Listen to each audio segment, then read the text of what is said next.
in miracles. The man of faith never lost his. And tonight we've been delivered another one.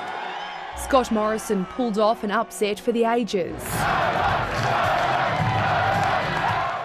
But the harder part was yet to come. I'll be coming back as soon as I can.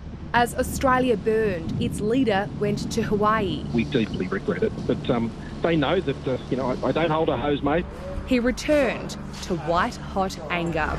I'm only shaking your hand if you give more funding to our RFS. A black summer of bushfires battered his image. Summer wasn't over, and Scott Morrison's woes would only worsen. The so-called sports rorts saga claimed a ministerial scalp. The minister has tendered her resignation to me. But a generation-defining crisis was about to hit.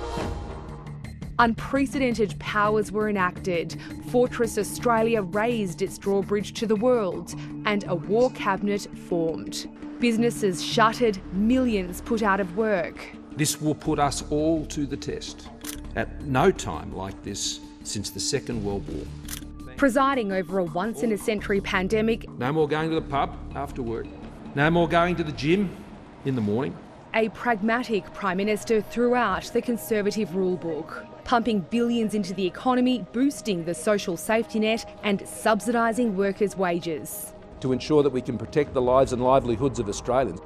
At the same time, dealing with a deepening diplomatic rift.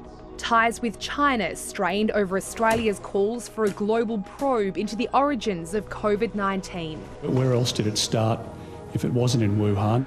But the pain of trade sanctions was dwarfed by a worsening health crisis at home. Winter arrived and with it, a deadly second wave. The Morrison government was forced to defend accusations. Federal failures led to hundreds of aged care deaths. Of course we're sorry about that. Of course we're devastated by it. But hope was around the corner. Scientists working at astonishing speed were on the verge of a breakthrough, and the global race to secure vaccine supplies was on. Getting Australia at the front of the pack. 2021 brought a new president to the White House, accelerating a climate conversion. The vaccines started arriving, and Scott Morrison's agenda was filling up. The findings of this commission work is as shocking as I feared it would be. But the new year also brought a new female force. 2021 Australian of the Year is Grace Tame.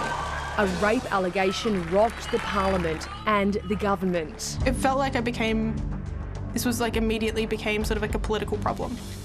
While the tectonic plates were shifting, Jenny and I spoke last night, and she said to me, you have to think about this as a father first. Scott Morrison was caught flat-footed and misread the mood yet again. This is a vibrant Liberal democracy, Mr Speaker. Not far from here, such marches, even now, are being met with bullets. The Coalition's perceived woman problem compounded by an historical rape allegation. The things that are being claimed to have happened did not happen. A claim Christian Porter strenuously denied, but one that would eventually lead to his downfall. I have accepted his resignation. Just as it had a year earlier, winter brought a deadly Delta outbreak. This time, half the country was plunged into lockdown, and voters vented their fury at Scott Morrison's trouble-plagued vaccine rollout. It's not a race, it's not a competition. It was a race, and far from being at the front of the pack, Australia found itself at the back. I'm certainly sorry that we haven't been able to achieve the marks that we had hoped for. In the midst of one of his worst periods as Prime Minister, Scott Morrison clocked a milestone, becoming the longest-serving PM since John Howard. He'd used that capital to secure a crucial climate deal. Our new official target of reaching net zero emissions by 2050. Climate wasn't the only global challenge confronting him. Well, good morning from Australia. AUKUS was formed, a new alliance of old friends to confront a common strategic threat. The first major initiative of AUKUS will be to deliver a nuclear-powered submarine fleet for Australia. Scott Morrison went nuclear, tearing up Australia's $90 billion submarine contract with France, and in doing so, blowing up the diplomatic relationship. Do you think he lied to you? I don't think. I know. With 5 words, the French president got his revenge. Well, claims had been made, and those claims were refuted.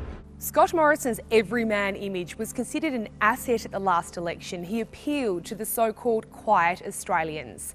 This time around, he's carrying baggage. His popularity is in decline, and he enters the race with his character in question.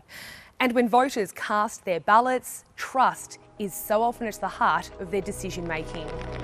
His term ended almost as it began. Extreme weather bringing utter devastation, and with it, accusations of abandonment. I absolutely understand the frustration. I understand the anger. I understand the disappointment. Feelings he's hoping will be long forgotten come polling day. Jane Norman, ABC News, Canberra.